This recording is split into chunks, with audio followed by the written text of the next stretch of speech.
नमस्कार दोस्तों, हरे कृष्णा, राधे राधे। कैसे हो आप सब लोग? आशा करती हूँ सब लोग बहुत अच्छे हो। मैं भी बहुत अच्छी हूँ। आज की वीडियो बहुत विशेष है। आज की वीडियो में हम देखेंगे कि शरद पूर्णिमा के दिन हमें पूजन कैसे करनी है। सभी पूर्णिमा विशेष होता है, लेकिन उसमें शरद पूर्णिमा सबसे ज़्यादा विशेष माना जाता है।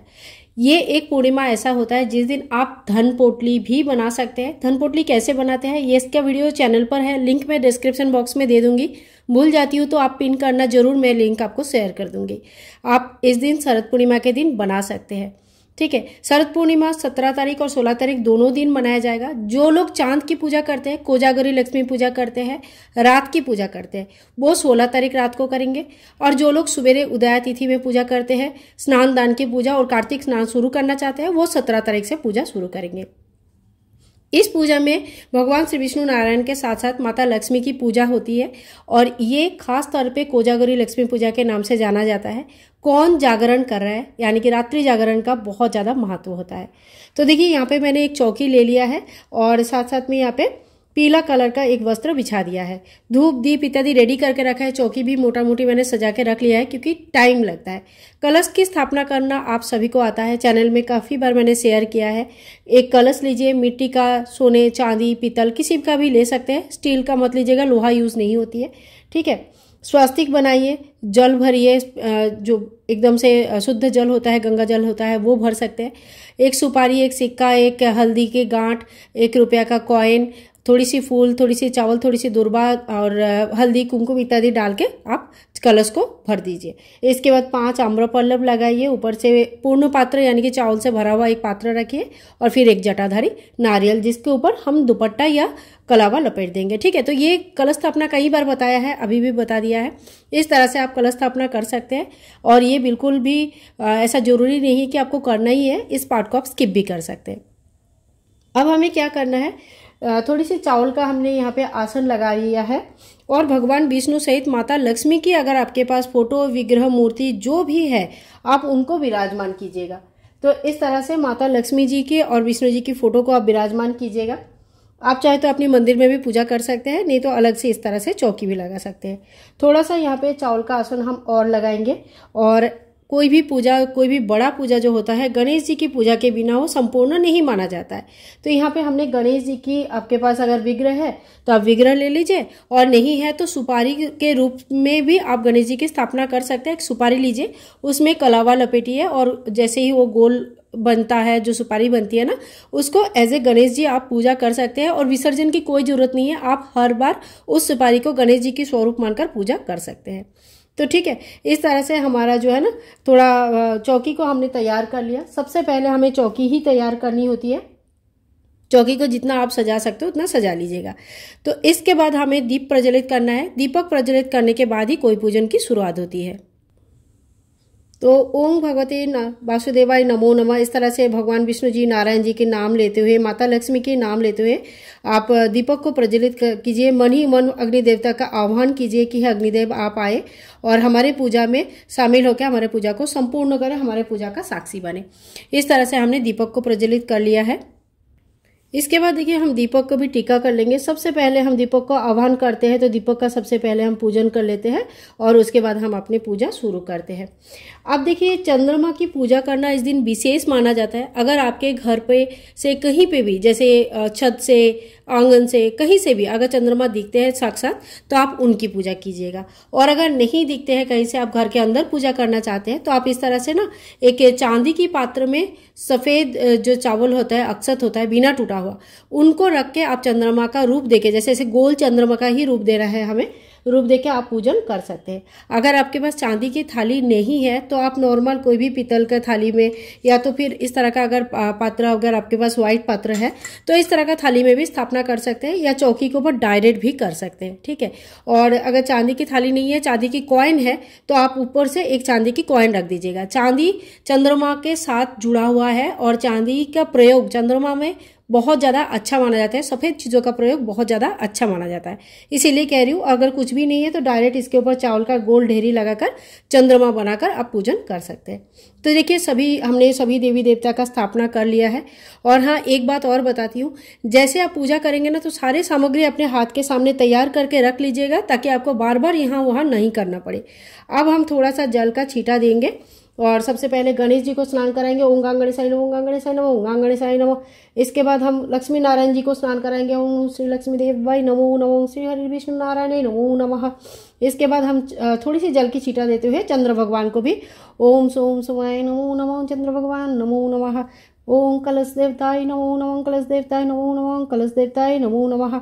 इस तरह से सभी भगवान को हम स्नान कराएंगे, शुद्धिकरण कर लेंगे। इसके बाद आपके पास जो कलावा है, कलावा आप ले लीजिए, और इस तरह का जो कलावा आता है ना, इस तरह का कलावा ले लीजिए और सभी भगवान को वस्त्र स्वरूप हमें अर्पण करना है। तो सबसे पहला वस्त्र जो अर्पण किया जाता है वो भगवान गणेश जी को अर्पण किया जाता है। ओम गंग गणेशाय नमः, ओम गंग गणेशाय नमः, ओम गंग गणेशाय नमः, ओम वस्त्रम समर्पयामि। इसी तरह से आपको सभी भगवान को वस्त्र अर्पण करना है। ओम चंद्र देवताय नमो नमः, ओम वस्त्रम समर्पयामि।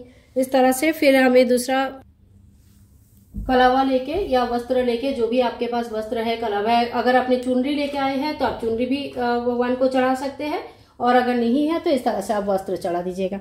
ठीक है, इस तरह से आप वस्त्र चढ़ाने के बाद आप चाहे तो इत्र भी चढ़ा सकते हैं। इत्र चढ़ाना बहुत अच्छा रहता है। अगर आपके पास है तो आप सभी भगवान को थोड़ी बहुत इत्र चढ़ा दीजिए।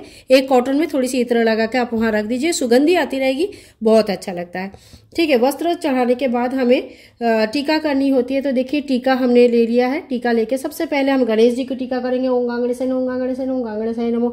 इसके बाद हम श्री विष्णु नारायण का टीका करेंगे, और चंद्र भगवान का जो थाली है इसमें आप टीका कर सकते हैं। ठीक है, और जो हमने कलश भगवान को स्थापना किया उसको टीका कर देंगे। दीपक का हमने पहले ही टीका करके रखा है। और ये जो जल है, ये जल समस्त पूजा में आप चौकी में ही रखिए। लास्ट में बताती हूँ इस जल का क्या करना है।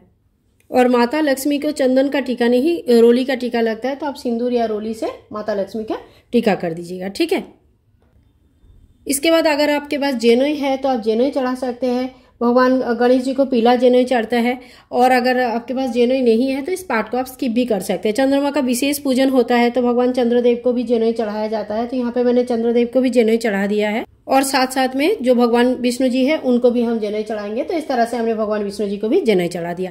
देखिए, ये सारी चीजें ऐसे हैं कि अगर आपके पास है तो आप चढ़ाइए, और नहीं है तो आप इनको स्किप करके जेनोई रूपी कलावा भी चढ़ा सकते हैं, तो कोई दिक्कत नहीं है। इसके बाद आप भगवान को फूल चढ़ा दीजिए। देखिए, अगर आपके पास लाल फूल है तो आप गणेश जी को लाल फूल चढ़ाइए। अगर सफ़ेद फूल है, भगवान जो हमने चंद्र भगवान को बनाया है उनको सफ़ेद फूल चढ़ाना होता है। लेकिन अगर आपके पास नहीं है तो कोई बात नहीं, जो भी आपके पास है आप वही चढ़ा सकते हैं। मेरा काम है आप लोगों को सही बताना। तो मैं देखो, जो भी आपके पास है, अगर भगवान चंद्र भगवान को सफ़ेद फूल चढ़ता है, भगवान विष्णु जी को पीला फूल चढ़ता है, माता लक्ष्मी को लाल फूल चढ़ते हैं, और साथ साथ में गणेश जी को भी लाल फूल चढ़ते हैं। इसके साथ साथ ही देखिए, आप लोगों को एक तुलसी मंजरी समेत तुलसी दल इस तरह का अगर मिल जाएगा तो आप तुलसी दल जरूर भगवान विष्णु जी को चढ़ाइएगा। ओम भगवते श्री विष्णु नारायण नमो नमः, ओम भगवते विष्णु नारायण नमो नमः। इस तरह से आप भगवान को तुलसी दल जरूर चढ़ा दीजिएगा। इसके बाद हम दीप तो हमने पहले ही प्रज्वलित कर लिया है, धूप भी प्रज्वलित कर लेंगे। सभी देवी देवताओं को इस तरह से धूप दिखा देंगे, और भगवान को इस तरह से दीपक दिखा देंगे। ठीक है, इस तरह से धूप, दीप, नैवेद्य, इस तरह से 5 प्रकार का पूजन कम से कम करनी चाहिए। पंचोपचार पूजा होती है तो आपको सबसे पहले सुगंधी चढ़ाना है, पुष्प चढ़ाना है, धूप दीप दिखाना है, इसके बाद नैवेद्य चढ़ानी है। तो नैवेद्य में देखिए, कोई भी मीठा भोग, सफ़ेद भोग जो होता है चंद्र भगवान के नाम पे चढ़ाया जाता है। आप इस दिन खीर जरूर बनाइएगा। खीर की सबसे ज़्यादा महत्व होता है। इस दिन शरद पूर्णिमा के दिन जो चंद्रमा का रोशनी होता है, इसमें बहुत ज़्यादा गुण रहता है। कहते हैं कि इस खीर को जो भी ग्रहण करता है चंद्रमा का रोशनी में रखने के बाद, उनके बहुत सारी बीमारियां दूर हो जाती है। तो आप खीर जरूर बनाइए इस दिन घर पर, और चंद्रमा के रोशनी में रखिए। मंदिर में, अपने मंदिर में खीर रखिए। भगवान के जहाँ पे चौकी लगाया वहाँ पे भी रखिए। चंद्रमा के नीचे भी थोड़ी सी खीर आपको जरूर रखनी चाहिए। और इसके साथ साथ आप कोई भी ऋतु फल जो है वो भी आप अर्पण कर सकते हैं। तो देखिए, ये सारी चीज़ें हमने भगवान को यहाँ पे अर्पण कर दिया है। और इसके साथ साथ जब भी हम भगवान को खाना अर्पण करते हैं, जब भी हम लोग खाना खाते हैं तो हम पानी भी पीते हैं। इसी तरह से भगवान को जब हम भोग लगाते हैं तो उनके साथ साथ हमें जल का भोग भी लगाना चाहिए। गणेश जी को हमने पूजा चौकी में रखा है, इसीलिए जो तुलसी के पत्र है हम भगवान विष्णु जी को अलग से चढ़ा दिया है। भोग में कहीं तुलसी मैंने नहीं डाला है। आप चाहे तो गणेश जी के लिए अलग से भोग लगाकर बाकी भोग में तुलसी दल चढ़ा सकते हैं। इसके बाद देखिए थोड़ी सी गाय का कच्चा दूध आप ले लीजिएगा। थोड़ा सा कच्चा दूध गाय का होना चाहिए, गाय का ही अच्छा रहता है। अगर नहीं मिले तो देखिए जो भी आपके पास है। और ये जो लोटा है हमें जिसमें जल लिया था, इसमें हमें ये कच्चा दूध मिक्स कर देनी है। ठीक है, ये लोटा हमें क्या करना है, ये जो जल होता है यही जल हमें चंद्र भगवान को अर्घ देना होता है।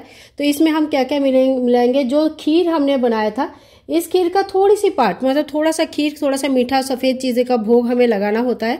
तो थोड़ा सा खीर हमने यहाँ पे लगा दिया है, खीर का भोग। और आप चाहे तो कोई बतासा वगैरह भी डाल सकते हैं। इसके साथ साथ आप थोड़ा सा फूलों का पंखुड़ी वगैरह भी डाल सकते हैं। ठीक है, तो ये हमने जल तैयार कर लिया है और यही हमें चंद्र भगवान को अर्घ देना होता है। तो आप कोई भी पात्र एक ले लीजिए। यहाँ पे मैंने एक पात्र ले लिया है। तो इस पात्र के ऊपर आप चाहे तो स्वस्तिक बना सकते हैं, अष्टदल कमल बना सकते हैं, या चंदन का सिंपल आप टीका इस तरह से टीका भी लगा सकते हैं। पात्र को थोड़ा सा चंदन का टीका लगा दीजिएगा, एक फूल चढ़ा दीजिएगा। तो ये हमारे चंद्र भगवान की पूजा के लिए तैयारी हो गई। अगर आपके घर के बाहर सुंदर से चंद्रमा दिखती है तो आप डायरेक्ट चंद्रमा की वहीं पे इसी तरह से पूजन कर सकते हैं, अर्घ दे सकते हैं। अगर नहीं दिखते हैं तो आप एक काम कीजिए, घर पे इस तरह से चंद्र भगवान की स्थापना करके घर पे पूजा कर लीजिए और बाद में चंद्र दर्शन कर लीजिएगा। आज चंद्र दर्शन करना बहुत अच्छा माना जाता है और हमें सभी को जरूर करनी चाहिए। तो इस तरह से जो है ना पात्र हमें लेनी है, चंद्र भगवान को देखते हुए उनको एक धार की जल चढ़ाते हुए हमें भगवान को अर्घ देना है। और अगर बाहर नहीं जा सकते तो इसी तरह से घर पर ओम चंद्र भगवान नमो नमो सोम समय नमो नमो चंद्र देवताय नमो नमो चंद्र देवताय नमो नमो चंद्र देवताय नमो नमः, इस तरह से एक धार का जल चढ़ाइए। ठीक है, और जो जल अगर बच जाता है, अगर आप बाहर चढ़ा रहे तो सारे जल चढ़ा दीजिए। अगर बच भी जाता है, आपके पात्र छोटा है तो फिर कोई बात नहीं, आप बाकी के जो जल है ये पौधे में डाल सकते हैं। ये भी जल जो है ना पौधे में ही डाला जाता है, यहाँ वहाँ मत फेंकिएगा, ये सही नहीं हो पाता है। तो देखिए यहाँ पे हमने भगवान को चंद्रदेव को अर्घ दे दिया है। चंद्र भगवान को अर्घ देने के बाद आप भगवान को भोग निवेदन कर सकते हैं। अगर एक ही चौकी में पूजा किया है तो हमने पहले ही भोग निवेदन कर दिया है, और नहीं तो चौकी की पूजन करने के बाद इसी तरह से आप घर के बाहर जाके चंद्र भगवान को पहले जल चढ़ाइए, भोग चढ़ाइए और फिर दीप दिखाइए, भगवान को आरती कीजिएगा। पूजा होने के बाद हमने जैसे चंद्र भगवान को अर्घ दे दिया, इसके बाद हम आरती कर लेंगे। और सबसे पहले हम गणेश जी को आरती दिखाएंगे, फिर भगवान विष्णु जी, माता लक्ष्मी जी को आरती दिखाएंगे, चंद्र भगवान को आरती दिखाएंगे, और कलश देवता का अगर स्थापना किया है तो उनको भी आरती दिखाएंगे। तो इसी तरह से सभी भगवान को हमें आरती दिखानी है। आरती लास्ट में दिखाया जाता है। अगर आप हवन कर रहे हैं तो पहले हवन कर लीजिएगा, बाद में आरती दिखाइएगा। ठीक है, घर में हवन करना इस दिन बहुत शुभ माना जाता है। अगर हवन कर सकते हैं तो बहुत अच्छा है, और अगर नहीं भी कर सकते तो कोई बात नहीं है। देखिए इस तरह का कप आता है, ठीक है, तो इस तरह का कप का भी आप इसमें भी अग्नि प्रज्वलित कर सकते हैं, और अग्नि प्रज्वलित करना बहुत शुभ माना जाता है। तो अगर आप डायरेक्ट हवन कर सकते हैं तो बहुत अच्छी बात है, नहीं कर सकते तो कोई बात नहीं, आप इस तरह का कप भी प्रज्वलित कर सकते हैं। तो एक कपूर आप ले लीजिए, इसमें कपूर एक डाल देंगे हम, ताकि हम अच्छे से इसको प्रज्वलित कर सके। और उसके बाद कपूर को हम इस तरह से थोड़ा सा अग्निदेव को बुलाएंगे कि हमारा जो भी हमने छोटा सा हवन कर रहे हैं इनको संपूर्ण करें। तो इस तरह से हम अग्नि प्रज्वलित कर देंगे। आप चाहे तो इसमें भी थोड़ी सी जो है ना घी एक चिमटी घी अगर देना चाहते हैं तो घी, और जो हमने यहाँ पे खीर बनाया है ये खीर का भी आहुति दे सकते हैं। तो देखिए ये बहुत ही सूक्ष्म रूप हो गया है। इस तरह से एक्चुअली जो हवन होता है वो बहुत बड़े स्वरूप में होता है, लेकिन अगर आप नहीं कर पाते हैं तो कोई बात नहीं है, आप इस तरह से भी भगवान को थोड़ा सा भोग चढ़ा के अपना कर सकते हैं। पर ये जो है ना भगवान के सामने खाली अग्नि प्रज्वलित करना होता है, ये हवन इस तरह से नहीं होता। हवन प्रॉपर तरीके से होता है। ठीक है, हवन कैसे करते हैं इसको नवरात्रि में और भी कई सारे वीडियो में मैंने आप लोगों को बताया है, दिखाया है, तो आप उस तरह से हवन कर सकते हैं। तो देखिए इस तरह से बहुत ही आसान विधि से घर पर आप पूजन कर सकते हैं।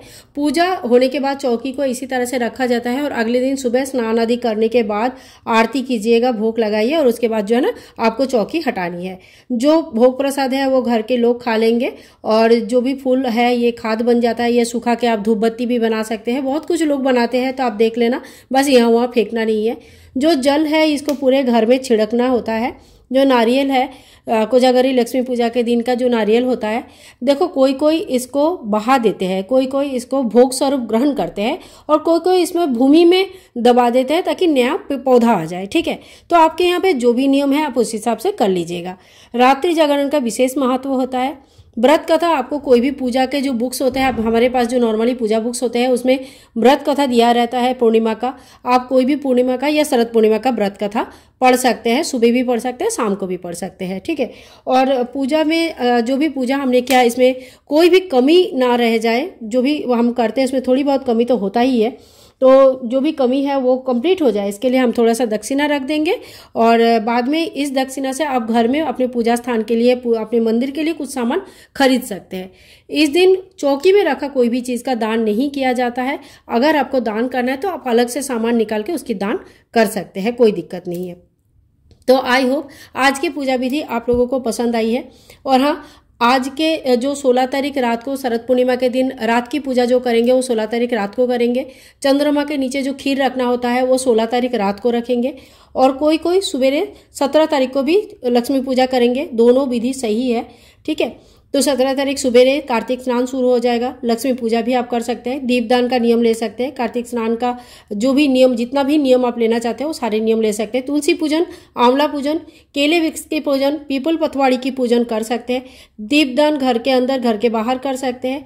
दीपदान घर के अंदर अगर करते हैं तो पीतल का दीपक प्रज्वलित कर सकते हैं। घर के बाहर अगर दीपदान करना है, नदी किनारे, ब्राह्मण के घर में, कहीं पे भी जाकर अगर दीपदान करनी है तो आप मिट्टी के दिया बहुत सारे ले लीजिएगा। मिट्टी के दिया एक ही बार में दीपदान करके छोड़ दिया जाता है, उसको वापस नहीं लाया जाता है, ठीक है। तो मिट्टी के दिया आप ले लीजिएगा, मिट्टी का दिया से दीपदान कर सकते हैं। घर के किसी ऊंचे स्थान में हैंगिंग तरीके से आप आकाश दीपदान भी कर सकते हैं। ये भी कार्तिक के महीने में बहुत शुभ माना जाता है। आकाश दीपदान के साथ साथ पितरों के लिए घर के दक्षिण तरफ में अगर आप दीपदान करना चाहते हैं तो दक्षिण के तरफ में आप पितरों के लिए एक सरसों का तेल का या आपके यहाँ पे जिसका भी दीपदान किया जाता है उस चीज़ का दीप आप प्रतिदिन पूरे कार्तिक के महीने में कर सकते हैं, ठीक है। तो दीपदान के बारे में डिटेल्स वीडियो मैंने ऑलरेडी आप लोगों के साथ दीपदान के बारे में बता के रखा है। इस वीडियो में भी बताया कि दीपदान आपको कहाँ कहाँ कब कब कैसे कैसे करना है।